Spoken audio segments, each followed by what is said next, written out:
కొనసాగించిన తర్వాత 100 రోజుల పరిపాలనలో ఈ ప్రభుత్వం ప్రజల్లో ఏ రకమైనటువంటి పేరు ప్రఖ్యాతుల్ని పొందుతా ఉందనే ఆలోచనతోనే ఇది మంచి ప్రభుత్వం అనే ఆలోచనతో ఒక ఫ్లాగ్షిప్ ప్రోగ్రాం రాష్ట్ర వ్యాప్తంగా నిర్వహిస్తున్నటువంటి కార్యక్రమంలో అధ్యక్షత వహించినటువంటి సోదరులు కదిరి తెలుగుదేశం పార్టీ పట్టణాధ్యక్షులు ఉస్మాన్ గారికి, అదేవిధంగా వేదిక మీద ఉన్నటువంటి అధికారులకి, నాతోటి సహచరులకి, విచ్చేసినటువంటి 20వ వార్డు సోదర సోదరీమణులకి, పాత్రికేయ మిత్రులకి అందరికీ కూడా పేరు పేరు నమస్కారాలు.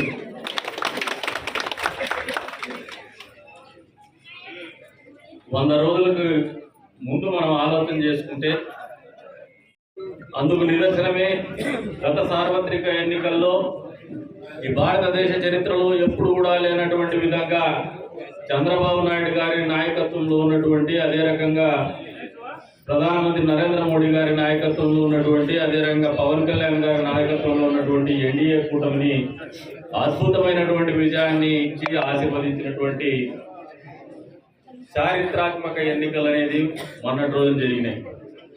ఇంత పెద్ద ఎత్తున ప్రజల్లో ఒక నమ్మకం ఈ ప్రభుత్వం మీద ఉంది.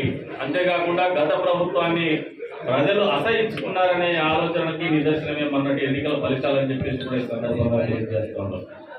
మరి ఏ నమ్మకంతో అయితే ఎప్పుడు కూడా చరిత్రలో కనీ విని ఎరగనటువంటి ఒక చారిత్రాత్మకమైనటువంటి తీర్పు ఇచ్చిన తర్వాత ఒళ్ళు దగ్గర పట్టుకొని పనిచేయాల్సినటువంటి బాధ్యత కూటమిలో ఉన్నటువంటి ముఖ్యమంత్రి స్థాయి దగ్గర నాయకుడి దగ్గర నుంచి మొదలు పెడితే ఈ వార్డు కౌన్సిలర్ వరకు కూడా అందరిలో కూడా బాధ్యత కనబడుతూనే కనబరుస్తూనే వస్తున్నామని చెప్పేసి కూడా ఈ సందర్భంగా మీకు తెలియజేస్తా ఉన్నాను.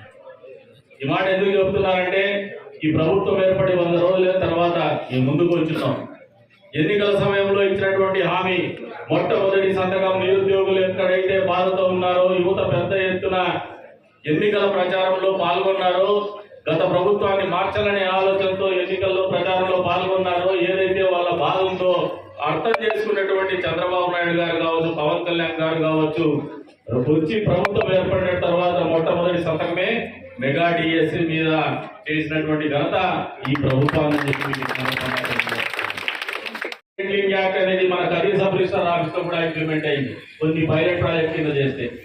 అటువంటి పరిస్థితుల్లో యావత్ ప్రజానీకం మేము ఆస్తులు కొనుక్కుంటే మా ఆస్తి పత్రాలు తీసుకుపోయేసి జగన్మోహన్ రెడ్డి ఫోటో పెట్టి ఆయన ప్రభుత్వం దగ్గర వాళ్ళ ఒరిజినల్ పత్రాలు పెట్టుకుని మనకు కలర్సి రాసిస్తారంటే ఏ రకమైనటువంటి భద్రత లేనటువంటి పరిస్థితుల్లో ప్రజానీకం బతకాలనే ఆలోచనతో భయాందోళనకు గురవుతూ ఉంటే ఈ ప్రభుత్వం ఏర్పడుతున్న ల్యాండ్ టైటిలింగ్ యాక్ట్ రద్దు చేస్తామని చెప్పి మాట చెప్పి రద్దు చేసినటువంటి ఘనత 100 రోజుల్లో మీ అందరి ముందు కూడా తీసుకొస్తాము. అంతేకాదు ఎన్నికల సందర్భంగా ఏదైతే సామాజిక పెన్షన్లు, ఈ పెన్షన్స్ అనేది స్వర్గీయ నందమూరి తారక రామారావు గారు ప్రవేశపెడితే అది తరతరాలుగా రూపాంతరం చేసి గత ప్రభుత్వ హయాంలో పెంచుకుంటూనే 3,000 రూపాయలకు వస్తే 3,000 రూపాయలు కాదు 4,000 రూపాయలు మా ప్రభుత్వం వచ్చిన వెంటనే అమలు చేస్తామని చెప్పేసి మాట ఇచ్చి, ఏదైతే మేము ఎన్నికల మేనిఫెస్టో రిలీజ్ చేసే టైం నుంచి మా ప్రభుత్వం ఏర్పడిన తర్వాత ఇచ్చేటువంటి మొదటి నెల పెన్షన్లు గడిచినటువంటి 2-3 నెలలకు కూడా మేము 1,000 రూపాయలు ఏదైతే 3,000కు 4,000 మధ్యన అంతరం ఉందో అది కూడా మీకు అందిస్తాం, 7,000 రూపాయలు మొదటి నెలలో పెన్షన్ ఇస్తామని చెప్పేసి చెప్పినటువంటి మాట కట్టుబడి బాధితుల మీద అని చెప్పేసి చేసేటువంటి ప్రతి ఆలోచనలకి మా దగ్గర సమాధానం ఉంటుందని చెప్పేసి కూడా ఈ వేదిక చెప్తాను. ఎక్కడ కూడా వేసే లేదు. కదిరి అనే నియోజకవర్గం ఖచ్చితంగా వచ్చే రోజుల్లో ఈ జిల్లాలో అభివృద్ధిలో కావచ్చు, ఉపాధిలో కావచ్చు, ప్రజల జీవితాల్లో మార్పు తీసుకురావడంలో కావచ్చు మొదటి వరుసలో ఉండే రకంగానే కష్టపడతామని చెప్పేసి కూడా ఈ సందర్భంగా తెలియజేస్తాము. ఎక్కడ కూడా ఉడత ఊపులకు భయపడేటువంటి పరిస్థితిలో ఒక చిత్తశుద్ధితోనే 100 రోజుల పరిపాలన అందించింది. ఈ రాష్ట్రంలో ప్రజల్లో శాంతి భద్రతలు కాపాడేటువంటి పరిస్థితుల్లోనే పరిపాలన కొనసాగే రోజుల్లోనే డబ్బులు లేనటువంటి పరిస్థితి, అసలు ఏ డబ్బులు ఎక్కడ కొట్టేసినారో గత పాలకులు అర్థం కానటువంటి పరిస్థితి. ఇటువంటి పరిస్థితుల్లో కూడా ప్రతి మండలానికి 3 కోట్ల డబ్బులు కేటాయించినటువంటి ఘనత అంటే ఈ నియోజకవర్గానికి కొత్తగా గర్వంగా చెప్తాం. మేము వేదిక మీద నుంచి 18 కోట్ల రూపాయలు డబ్బులు తీసుకొచ్చాం. హాస్పిటల్ పోతే ఈ జిల్లాలోనే ఎక్కడా లేనటువంటి డయాలసిస్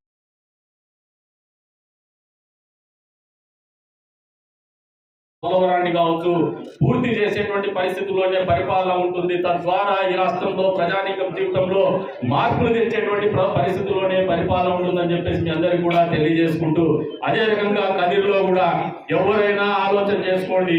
ఎవరిని మాకు వ్యక్తిగతంగా వైషమ్యాలు కానీ శత్రుత్వాలు కానీ పెట్టుకొని రాజకీయాలు చెయ్యం. అవినీతి పనులను మాత్రం వదలం, తప్పు చేసిన వదలం. ఉద్యోగస్తులకు కూడా మేము ఇదే చెప్తున్నాం, మీరు మంచి చేయండి. ప్రభుత్వానికి కార్యాలయాలకు వచ్చేటువంటి వాళ్ళకి ఒక నయా పైసా ఆశించకుండా వాళ్ళకు మంచి చేసి పంపండి. కానీ చెడ్డ చేయొద్దండి, పీడించొద్దండి. పీడిస్తే మాత్రం మేము తాట తీస్తామని చెప్పేసి మీరు తెలియజేస్తున్నాం. మిమ్మల్ని గౌరవిస్తాం, మిమ్మల్ని గుండెల్లో పెట్టుకుంటాం. మీ కష్టం వస్తే మేము అండగా నిలబడతాం. కానీ అవినీతికి పాల్పడితే మాత్రం మేము ఓర్చుకోమని చెప్పేసి కూడా ఈ సందర్భంగా తెలియజేస్తున్నాను. ఈరోజు ప్రజల్లో ఆలోచన అదే ఉంది. అవినీతి లేనటువంటి సమాజం కావాలనే ఆలోచనతో ఉంది. అశాంతి లేనటువంటి సమాజం కావాలనే ఆలోచనతో ఉంది. సుపరిపాలన కావాలనేటువంటి ఆలోచనతో సమాజం ఉంది. కాబట్టి మా ప్రభుత్వం ఈ 100 రోజుల పరిపాలనలో మంచి ప్రభుత్వంగా మీ అందరి మనసుల్లో ఉందని చెప్పేసి బలంగా నమ్ముతూ, ఇంకా మంచి పేరు తెచ్చుకునేటువంటి దిశగానే భవిష్యత్తులో కూడా మా ఆలోచనలు కానీ అడుగులు కానీ ఉంటాయని చెప్పేసి కూడా మీకు అందరికీ కూడా తెలియజేసుకుంటూ, అవకాశం కల్పించిన మీ అందరికీ కూడా పేరు పేరు ధన్యవాదాలు తెలుసుకుంటూ సెలవు తీసుకుంటున్నాము. జై జై తెలుగుదేశం, జై చంద్రబాబు.